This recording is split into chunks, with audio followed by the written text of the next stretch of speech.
So we decided to do something radical. So we took our girl, put her on a chair, took a big black bag, and said, what do you want to keep, this or this? Both, no. This or this. This out with this. What do you want to keep? This out with this. What do you want to keep out with this? And we emptied her room. As soon as we emptied her room, the first thing we discovered was there was a floor.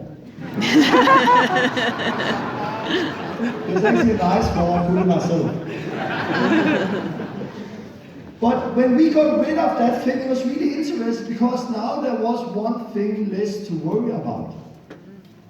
So we entered into the room and now I could breathe. And since that day I've never cleaned her room. Because they know where things go, this box, this box, this box, clean. And it just helped us. It gave us more time to do what was important in life. And we tasted more and we became so addicted to this life. I want this life. I want it even more. We still needed to have a job and pay. There was many things we needed to because it cost money to live. And when you first tasted this life, it's not the same to staying on a job and do normal things. So one day my wife said, let's get rid of the house. But I just knew for us, come on, let's get rid of it. So we got rid of the house and we moved to a small apartment. And remember when we moved to that apartment, I was one day we moved in and I was laying on the sofa, my wife was laying on the sofa beside me. And it was so interesting because I was looking at her and said,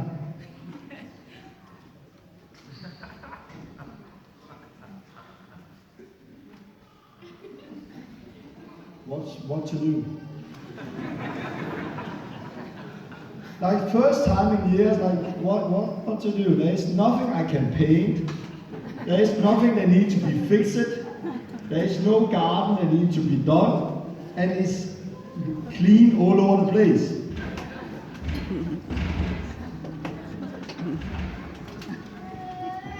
And suddenly I had all the time in the world. Okay, I think I just go and pray. And I spend more time with God. And it became a new journey for us where we moved again and again and again and again. And we actually ended up in a small basement. And people look at us like we were crazy. Who can live in a small basement with 3 kids? We were crazy. But we had something our friends did not have. All the time in the world. Now I just need to work 1 day per week. And I could spend 5-6 days on God. And it was in that basement one day, God, he said, Torben, start a pioneer school. What? What is a pioneer school? And God, he started to lead me, and now we don't live in a basement anymore, we live in a house we are renting. Now we don't have a small basement with few beds, we run a mini hotel with 100 beds, all in all. But he don't owe us, he don't control us, we control that. And it's a blessing from God. The truth is, there is no one in this room who just before you are going to die is going to look back at your life and regret that you did not work more on your job and you could have done that. Nobody in this room is going to look back on your life and thought, why did I not get a bigger car when I had the chance? But many in this room is one day going to regret, why did I live for those things that did not have any true value?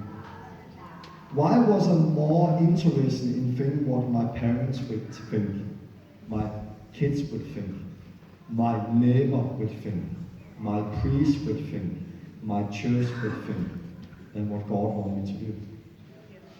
Most people here live like everybody else expects from you, and you are slave to what others think, or you are slave to this world, to money, to job, and so on. We cannot get both things. We need to say, what do we want with our life? And now I don't say everybody needs to do exactly what I did. Get rid of everything and start all over. My experience is that those people who try to make a few changes here and there and still get the new life, they will not succeed. It's really those people who do the radical things that's going to get this life. But this is my story. Ilse and Rhino, they can tell about their story. Hi, I'm Ilse, this is Rhino, or also known as Ilse Rhino, or Rhino Ilse. Just joking. Yeah, we've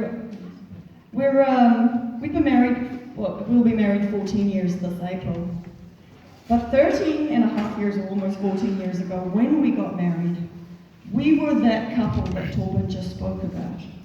We're going to start our lives together, and we're going to serve God. This is what we wanted. We had a heart for evangelism. We had a heart for seeing people saved. We had a heart for glorifying God. We didn't quite know what it would look like, but we knew that's what we wanted. And 10 years ago now, we immigrated to New Zealand. Still the same vision. God has done some things through our lives, many prophecies, all the rest of it. But we want to serve God. We want to glorify Him. We want to work together in the kingdom. And people would come to us and tell us, Rhino, Ilse, you want a good life? You want a future? You want to do something? You want to serve God? You have to go farming. Dairy farming. See, New Zealand is one of the few countries in the world where you can start knowing absolutely nothing and work your way up to farm ownership. Many people do it. It's a little bit harder now, but it's still possible. So farming is the way to go. You're together, you're working together. Oh, it's a great life. It's a great, and you're outside, it's nature. Now, I was qualified as a hairdresser. Rhino was a computer programmer and a call center manager in the bank. We knew nothing about farming. In fact, I didn't know that a cow had to have a calf to produce milk. I had a really big argument with someone one day. Like, are you telling me that every single cow on this planet have to have a calf? Yes. Don't believe it. They were right. For those of you who don't know, it's a mammal. They need a calf to have milk. So we knew nothing. We were completely green in it. But we started. We listened to this good idea. We started doing this. And we enjoyed it. We started to see that we can make a success of our lives in this as well. But we didn't realize that very slowly our focus started changing. We started focusing on growing our business. It's a new thing, it's a new challenge. It's nice to succeed, right? You know, when you start something and you start standing out and you hear people praising you, it's fun. And our focus started changing. See, on farming as well, our roster when we started was 11 days on, 3 days off. The 11 days that you are on, you work, I don't know, you work roughly about 50 to 60 hours a week when you start as a greenie. Am I right? JP and Dina's been through the same. So as a greenie, when you have that roster, it's a long time. So on your days off, you work Sundays. On your days off, you sleep. This is what we do, you sleep. You shop, you sleep, you try to clean a few things. And the focus changed even more. It's like, you know what, if we can just reach the next level, if we could just become managers, things will be better. And we started putting God aside. We started putting Him on a shelf. Like this vision of working for Him, we substituted that. What we actually did is like, we just pay first fruits. Just first salary goes to the church. We just give our tithes. We just give offerings. We pay. See, we're still working for God. We don't pray. There's not much time for that. We read a few verses here and there just to soothe the conscience because God is faithful and He's constantly drawing you. But we walked further and further and further away from Him. Management came. The workload increased. It didn't decrease. The hours increased. It didn't decrease. But if we just reach the next step, we go contract milking, then it will be better. So, very soon, very quickly, we were very blessed, we believed. Before we knew it, within our 5th year of farming, we were lower order share milkers. For those of you that don't know, you run a farm as if it's your own. You own all the equipment, but you work 90 hours a week now, if not more, some parts of the season. We were slaves to the system. We were slaves to our vision. It was our kingdom come, our will be done. And God just had to bless us. Yes, Jesus, yes, of course, the gospel. Let's sponsor some kids in Africa and give the church a little bit extra money this month, just to soothe their conscience. To our friends, and we have some of them here, they had absolutely no idea that by the end of our 7th year, of our 6th year of farming, we were getting divorced. See, our relationship with God completely deteriorated. And when your relationship with God deteriorates, your relationship in a marriage, it's even harder to stay together. Working 90 hours a week, you don't have time for God, but you don't have time for each other either. Being each other's company a lot during the most stressful times, we were not very friendly. And I actually found someone else. Here I was, the person that believed that the unforgivable sin was adultery, judging every single person that ever dared to stoop so low.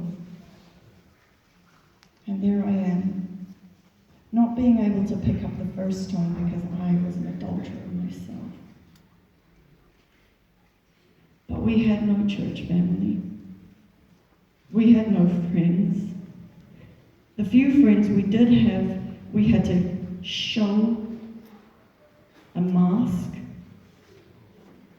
So we were quite alone in this, and our lives were falling apart. But to the world out there, we were driving the motorbikes and eating at a different restaurant every night, because there's no time to cook. We had the money in the bank, and successful in our business, on our way to hell. But God, I love those 2 words. But God. I remember crying out and it's like, Jesus, you claim to be a savior. Can't you see I need one? Yes, Lord.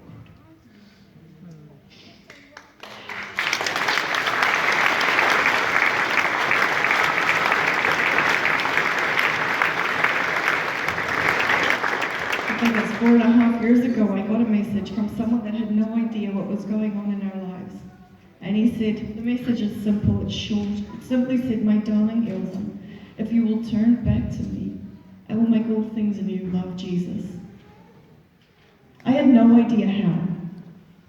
I had no idea what to do. I just knew that this was a glimmer of hope, that maybe, just maybe, God was not sitting up in heaven with a lightning bolt ready to strike me down because I have sinned too much.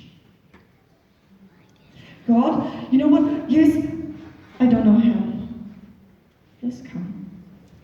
Maybe that's you. I don't know how. Just come. Okay, but God, I can never tell right now exactly what happened. I can never confess exactly who I am. Maybe that's you. Just come. Okay, but God, I will never be able to fulfill any of those prophecies you gave me 10, 20 years ago. Just come. Okay, I'll try. But God, there is no way this can be restored. It is too far gone. There is no more hope. How can I glorify you as a divorced woman? Just come. Just come. What does this look like, Lord? Well, Ilza, I don't like the music you're listening to. Really? Delete. Stole most of it from the internet anyway. Here I was a thief and a liar. Delete. Because I don't like the programs you're watching. Really? Reno, can we get rid of the TV? me standing there like, what is going on? God is good. You know, we had all the things we wanted. It seemed we were happy. As you said, we had a nice motorbike, we had nice cars, we ate in a different restaurant every night. But inside, we were so broken. And as Ilse said, there was just no hope. I did not have any hope. I was so depressed. I went on antidepressant medicine. I had really bad depression. And then when this thing happened between us and I found out, I was totally broken. I reached out to some people, brothers in the church, and the advice they gave me was that I need to really make sure I need to punish Ilse, because then she will never realize what she's really done to me if I'm too light with her, right? Don't forgive too quickly, because she needs to really know what she's done to me. So this is the advice I had. I had no friends to speak to. But you know what happened? When it came out, I was broken. You can just imagine going, if you've been through something like that, it's just devastating. My life came crumbling down. I had suicidal thoughts. But as I picked up the stone, just in the Bible, and I wanted to stone my wife for what she's done to me, the stone dropped out of my hand. Because God showed me my heart. God showed me how I've turned away from Him. He showed me that I need a Savior. Forget about it. God's sorting that out. I said, God, forgive me. I'm an adulterer. I've been cheating with my wife on the internet. I've been a slave to pornography. Suddenly it hit me. It's like, I'm guilty as she is. How can I stone her if I'm guilty in the same thing? I need a Savior. I'm a slave to these things. I need to be set free.